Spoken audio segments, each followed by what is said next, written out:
Oh, this is the review after me fixing my flat tire with the slime patch with the glue. The glueless stick didn't. The glueless patches didn't work.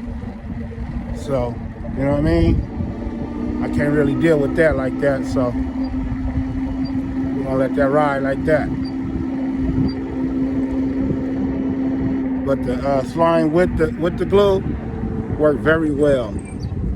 I've been up and moving. I let it sit for 42 to 48 hours, and it did just that. So we good. Yes, Lord. Again, I usually let y'all know I'm on the Gulson Q5 750 watt folding e-bike, fat tires.